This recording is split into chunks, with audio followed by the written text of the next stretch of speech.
Hi friends, in today's Left to Survive video, we'll be doing a PvP battle 2-on-2, and I'll be using Smitty.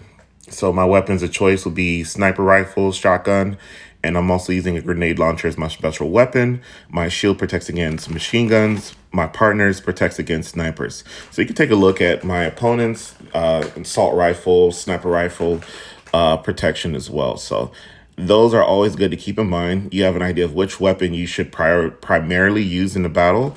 So let's begin. So first things first, add a little distance between you and your partner. And next, you'd like to kind of see how your opponents plan to play. Are they movers? Do they sit in one area and just fire, and just depend on their defense? So this guy's a mover, no problem. I know how to, get their attention and just dominate, but it takes time. So yes, I will be doing some foolish things, standing in front of them, not moving, shooting, aiming, shooting, or not doing anything at all. It's all a mind game. I can dominate from the beginning, but sometimes it's best to just let it play out a little bit, right? So there will be a time in the match when they realize that they're not going to win. And I call that the breaking point. They're not at the breaking point yet, they still have hope. So as a good partner, you can try to get the attention of both of your opponents, and then hopefully your partner will feed off of that.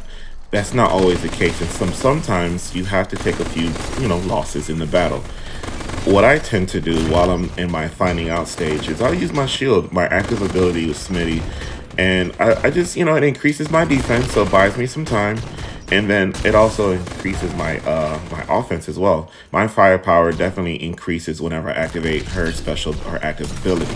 And so after amount of time goes up, and this is possibly a time where there's a you receive a bonus for making certain kills with the weapon. And so this one, I believe it must have been the sniper shotgun. I couldn't recall. However, once the fun and games are over and it's time to just completely dominate, I am going to make for a hard hitting target. And so now I remove both of their shields. My partner can now, contribute a little bit more in case they had a weapon that couldn't break the shields easily. That's why I do that. And so here, the cocktail bomb doesn't really, or excuse me, the Molotov cocktail doesn't really bother me. My shield will protect me against it. So essentially, I'm ignoring one of their opponents and I'm focusing on the other. It's as simple as that. So now I can play the long distance game. It's 5-4. The game is pretty much over. Their aggressive player is hiding, and that's kind of what you want. All it takes is just for you to catch them in a position that they can't block, and it's game over.